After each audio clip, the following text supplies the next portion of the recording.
Assalamualaikum warahmatullahi wabarakatuh. Di sini saya akan mempresentasikan capstone tugas dari bimbingan karir pada data science, yaitu tentang heart disease dan datanya harian. Tugas yang pertama disuruh dengan poin-poin berikut: pengumpulan data, mengolah data, memvalidasi data, menentukan data, membersihkan data, lalu memberikan keterangan berdasarkan dengan bahasa di setiap poin dalam source kodenya. Dataset diperoleh dari user event machine learning repository dengan fokus pada diagnosis penyakit jantung. Berikut linknya. Di sini itu data berisi 4 direktori, yaitu equivalent data, hungarian data, long speech data, Switzerland data. Kali ini yang digunakan adalah hungarian data. Datanya memiliki 76 atribut raw dan hanya 14 diantaranya benar digunakan. Lalu masuk ke selanjutnya, adalah itu kita import library, ada pandas, ada array, NumPy, LitterTools, dan sini saya menggunakan Drive untuk mountingnya. Jadi datasetnya sudah saya taruh di Drive dengan nama directory sebagai variabelnya. Lalu sini saya membuka filenya dan menampilkan 10 baris pertama dari list dari sini. List digunakan untuk membersihkan setiap baris dari traveling dispatch. Fungsi strip ini menghapus spasi ekstra di awal dan di akhir setiap baris. Nah, dan sendiri itu seperti ada spasi atau kata kosong yang mungkin ada di ujung dari sebuah string. Mereka itu muncul secara tidak sengaja dan membuat atau menyimpan file teks, namun seringkali terlihat saat membaca, tetapi bisa jadi masalah saat memproses data karena akan mengurangi kesesuaian dan perbandingan string. Lalu membuat data frame pandas di sini gunakan ini data tertulis statement lambda x dan lambda 76. Artinya kondisi menyatakan bahwa kita akan terus mengambil elemen sama panjang elemen yaitu 76. Dan membuat setelah hasil kita akan menggabungkan 10 baris itu satu string, medianya berdasarkan spasi dilakukan untuk menggabungkan setiap 10 baris menjadi string agar dapat diolah. Lalu kita simpan di sini. Ini hasilnya, datanya ada 5 baris 76 kolom. Di sini kita menghapus kolom pertama dan kita menghapus kolom terakhir.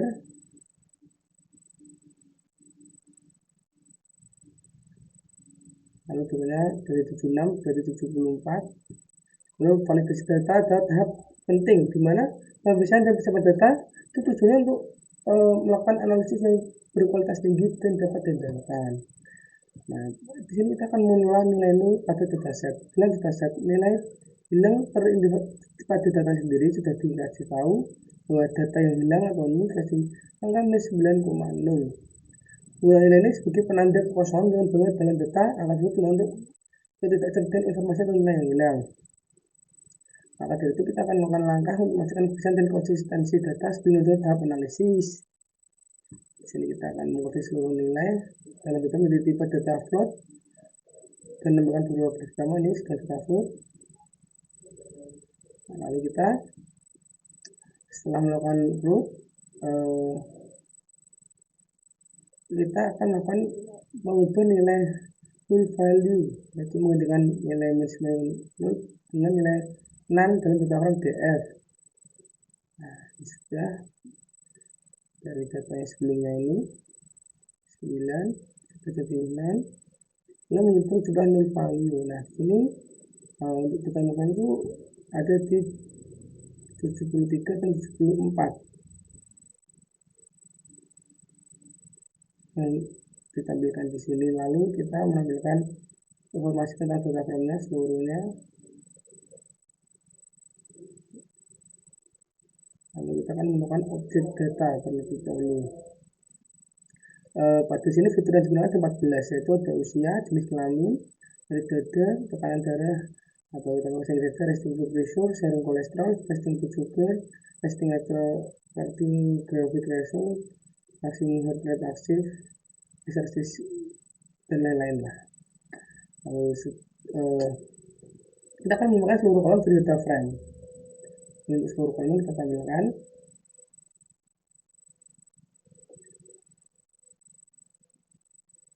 kita akan memilih kolom tertentu yang kita sebutkan tadi, dimana kolom 2 adalah umur, kolom 3 set, jadi kita memilih kolom sendiri gitu, kayak menampilkan lah.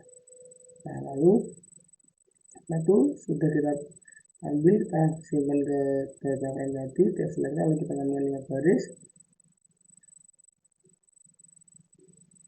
dan kita akan melakukan kolom mapping. Di sini adalah sebenarnya untuk menghubungkan indeks kolom dalam data frame baru dengan nama kolom itu deskriptif yang kita sebut nanti, dimana 2 adalah umur, 3 adalah set, dari data frame kita baru simpan ke selector. Nah, dengan adanya kolom mapping, penulisan kode yang jadi lebih jelas dan lebih dipahami. Jadi orang membaca untuk memahami makna dan kontribusi masing-masing kolom dari analisis data. Jadi kita melakukan kolom yang kita inginkan. Nah, setelah kita lakukan kolom mapping, kita memberi nama ulang kolom data frame menggunakan kolom mapping. Kita pilih select info sudah berubah semua, lalu mengubah frekuensi menggunakan menghitung frekuensi dengan setiap kombinasi pada nilai fitur itu dan nilai fitur pilih. Nilainya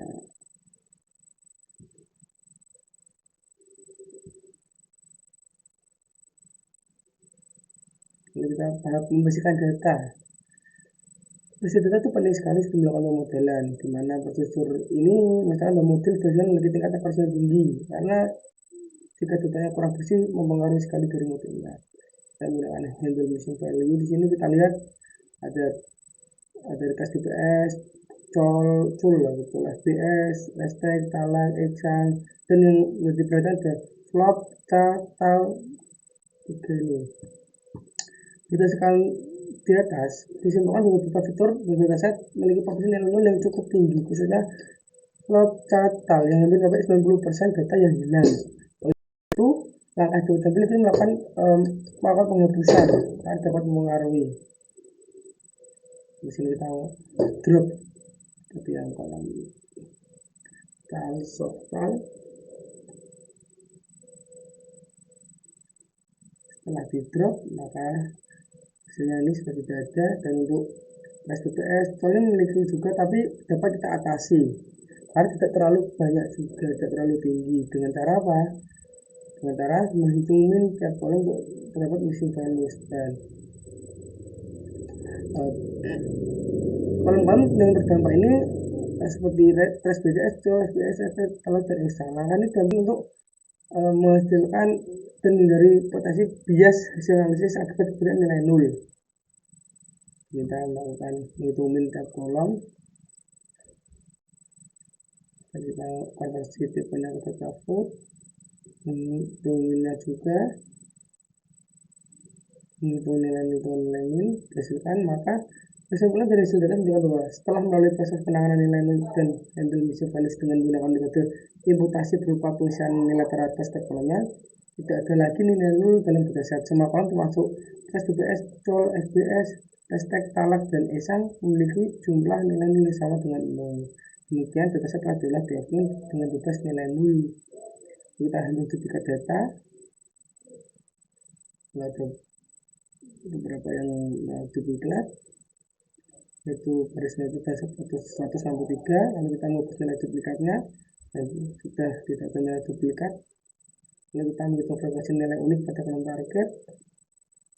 Kalau nilai 0 ada 187, ada 37, ada 28, 26, dan 5.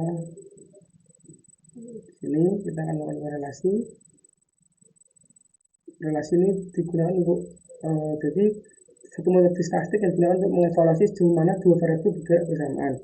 Dalam konteks ini variabel tersebut positif, negatif, atau tidak berkorelasi sama sekali. Digunakan untuk menemukan hubungan linear antara dua variabel atau disebut koefisien korelasi. Jika koefisien mendekati 1 maka disebut positif yang kuat, dan jika mendekati negatif 1 menghubungkan negatif yang kuat, dan mendekati 0 tidak ada hubungan. Di sini kita melakukan dengan import simbol SNS, import matplotlib, pivot, SPNT, lalu ini hasilnya. Dan lebih enak kita pakai heatmap aja.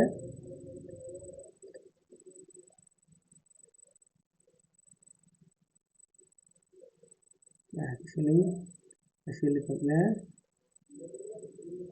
dari report di atas dapat kesimpulan di mana orang usia atau X berkorelasi positif dengan seks, CP, TPS, FPS, TPS, exam, target, dan berwarna negatif dengan detak jantung maksimum kepala. Artinya semakin tinggi usia maka semakin rendah detak jantung maksimumnya. Lalu ini kesimpulannya bisa dilihat.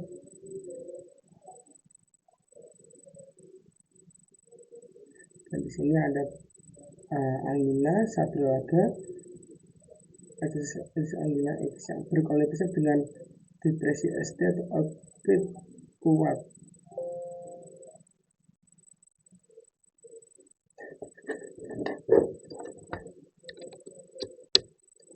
Lalu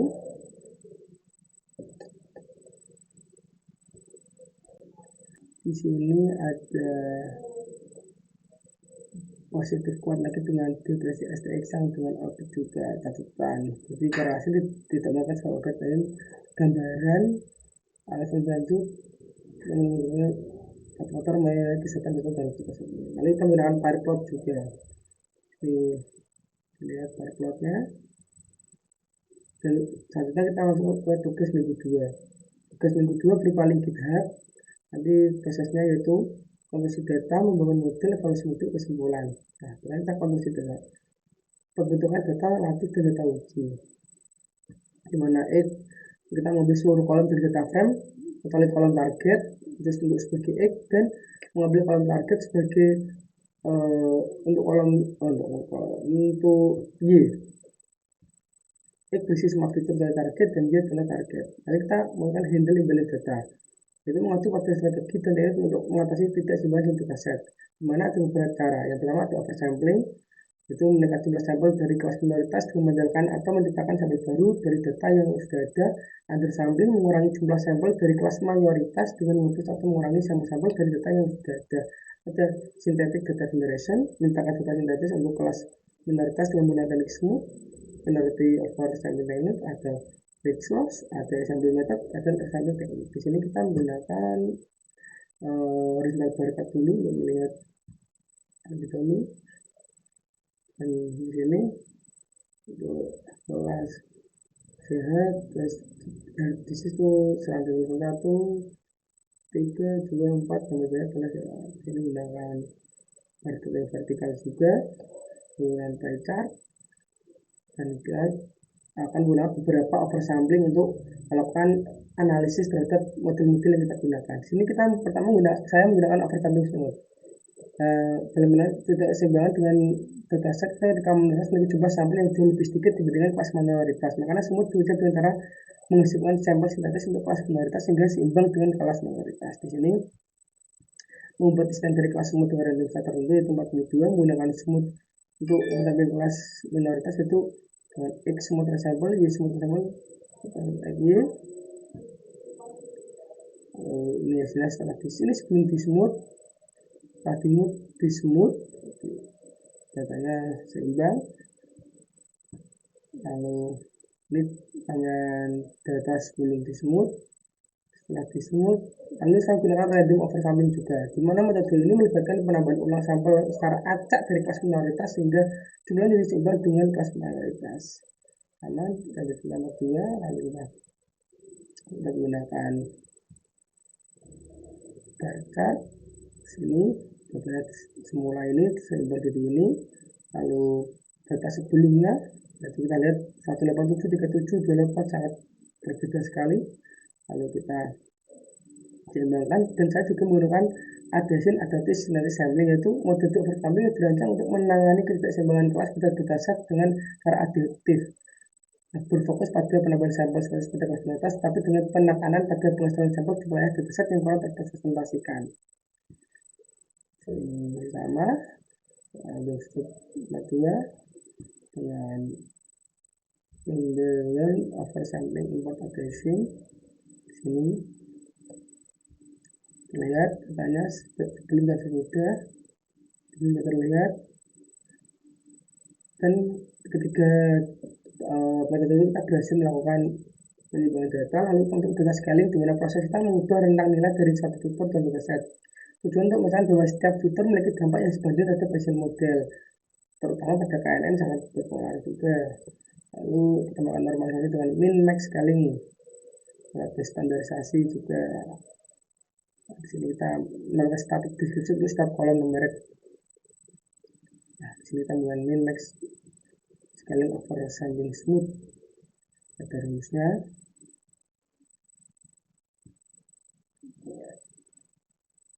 Di sini kita akan min max dengan menggunakan objek min max scaling dengan min max pada sudah di smooth over sampling. Lalu ambilkan ada kita setelah tujuannya itu untuk nanti kita akan menggunakan 3, yaitu pertama saya menggunakan model oversampling, yang kedua oversampling smooth, random, dan adhesion. Lalu saya juga akan menggunakan oversampling itu saya tambahkan dengan data sudah normalisasi. Lalu yang ketiga juga saya akan tambahkan dengan 3 oversampling itu saya normalisasikan ke data kuning. Mari kita lihat hasilnya nanti. Jadi setelah melakukan random sampling,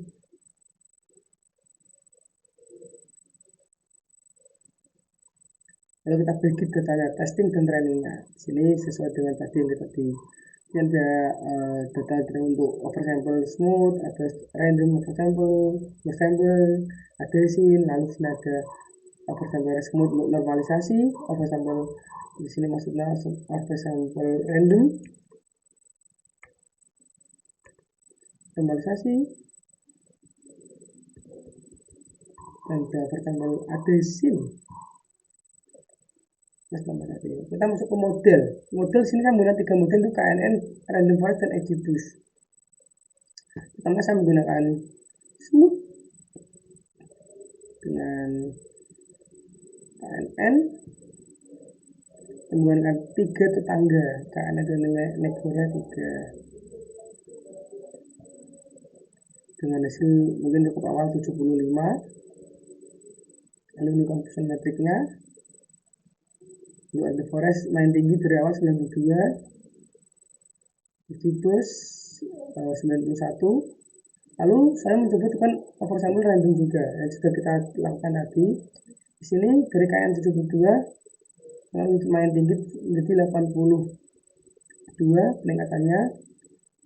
Lalu random forest dari 94 jadi 97,9, dan XGBoost yang sudah kita melakukan oversampling random tadi sekarang menjadi 98%.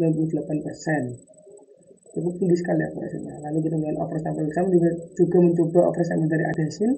Untuk KNN sendiri di sini 70%, random forest 90%, adhesion XGBoost ada 90% juga. Lalu kita melakukan oversample smooth plus normalisasi. Di sini kita lihat untuk KNN 86. Lalu smooth dengan normalisasi random forest 22. Smooth normalisasi XGB 90,berapa. Lalu untuk random cukup tinggi juga di sini, KNN menjadi 93 dari 70, 80, 90 cukup meningkat. Lalu ada random forest di sini juga lumayan 97,9. Lalu untuk di sini XGB 98. Lalu ada juga menggunakan adhesion untuk KNN sendiri di 70 mungkin kurang cocok. Sama juga mau analisis di sini random forest 90, adhesion di sini 90 juga. Lalu kita masuk ke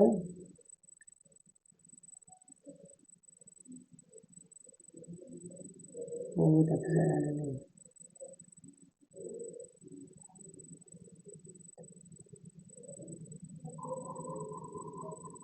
Kita masuk ke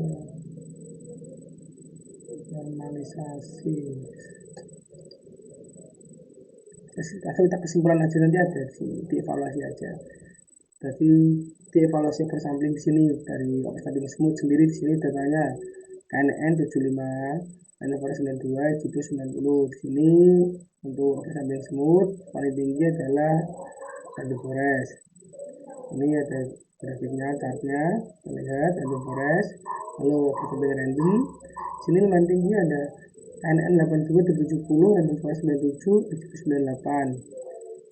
GP paling tinggi ada Desin 70 90 90, yaitu KNN 70 turun, Random Forest 90, GP 94. Lalu menggunakan oversampling smooth dan normalisasi, KNN 86, Random Forest 92, GP 90. Grafiknya random normalisasi 93 KNN, Random Forest 77, GP 98. Dan normalisasi di sini. Lalu di sini untuk smooth plus normalisasi plus tuning dengan hasil seperti berikut. Ada random normalisasi plus tuning lumayan sangat tinggi untuk KNN dan Forest dan LG-nya 98,9. Lalu kita base modelnya dari ketiga ini yaitu FG Boost oversample random, Random Forest oversample random plus normalisasi plus tuning, FG Boost oversample random plus normalisasi tuning. Kesimpulannya pada untuk metode oversampling dan cek ini dengan data hubungan data dan 3 teknik doji dan semua random oversampling ada sin dan modelnya KNN Random Forest FG Boost. Kesimpulannya dari 3 teknik oversampling dan dengan hasil yang paling baik adalah operasi tertinggi untuk semua algoritma. Lalu Random Forest FG Boost secara konsisten memberikan performa yang tinggi bahkan tanpa oversampling pada dataset. Penggunaan oversampling terutama random oversampling akan menurunkan performa model terutama pada algoritma dan dalam Random Forest. Ini kesimpulannya untuk yang metode oversampling normalisasi Random Forest menjadi yang tertinggi juga, dan untuk KNN lebih tinggi dibandingkan dengan RF dan Random Forest dan GBoost tergolong rendah. Untuk oversampling normalisasi plus tuning baik dengan smooth atau random drift percobaan normalisasinya dapat meningkatkan performa model dalam menangani ketidakseimbangan kelas pada data, membantu menekan stabilitas model, dan hasil operasi tertentu dapat dari Random Forest GBoost dengan operasi seperti berikut. Nanti kita modelnya. Lalu saya akan menjelaskan di detailnya.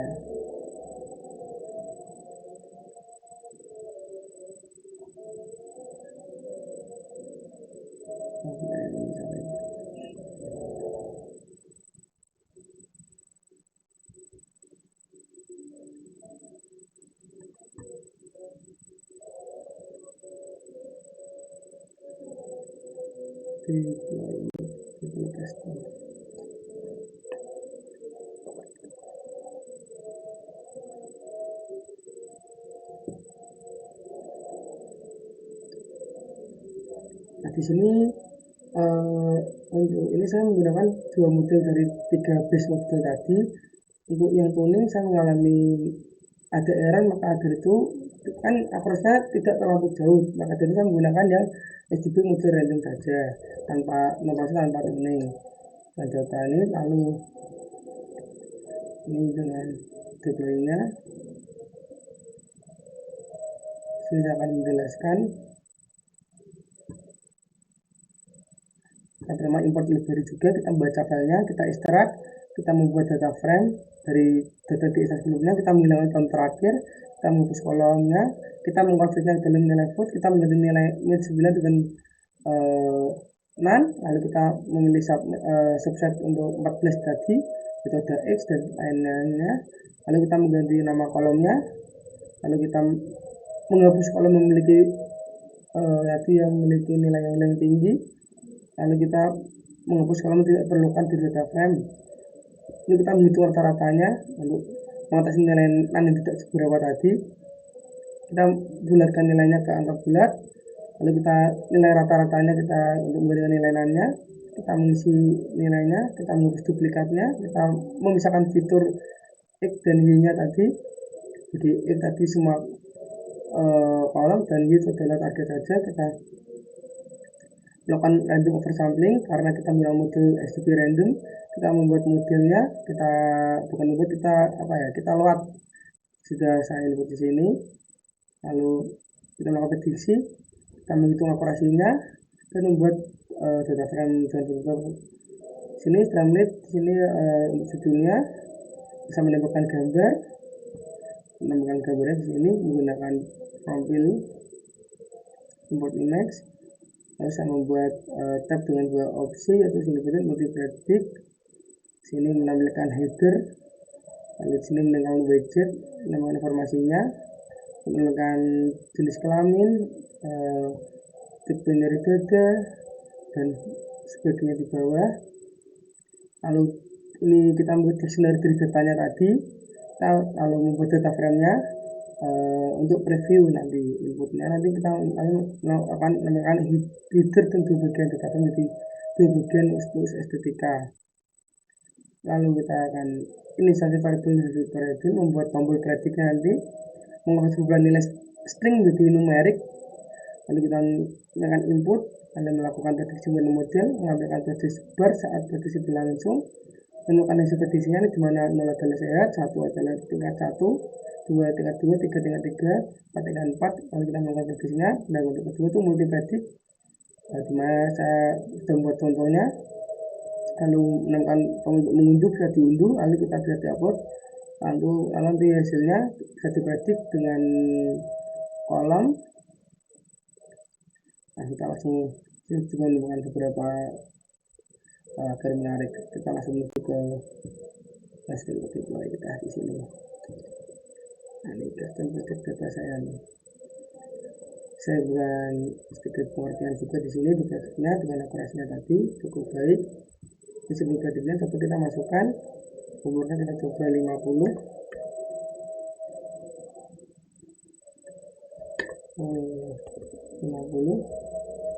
Lalu di sini jenis kelaminnya pakai antara sabot rebun sama dengan tipe nyeri dadanya bisa kita isi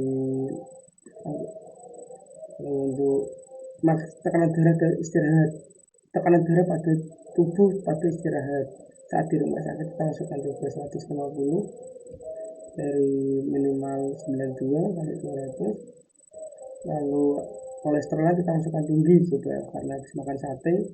Lalu kadar gula darah puasa lebih dari 120 kita setuju. Hasil tapi saat istirahat olahraga.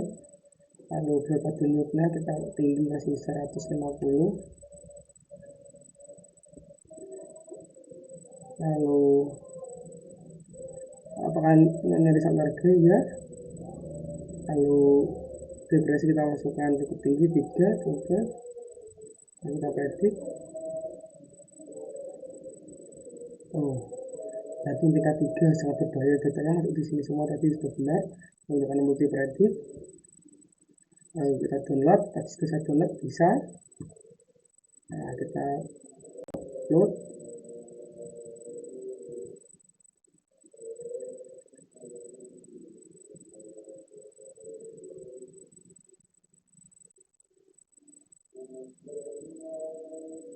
Ini lalu sini langsung muncul, kita tulis sebentar. Nah, sehat, yang kedua tingkat 1 sehat, tingkat 3 sehat. Ini ada sedikit profil saya, nama Randy itu yang pertama, ini masih 2020 atau 2081, dan saya itu profil saya. Saya ucapkan terima kasih. Mohon maaf jika mungkin beberapa penjelasan yang kurang jelas. Dan saya ucapkan wassalamualaikum warahmatullahi wabarakatuh.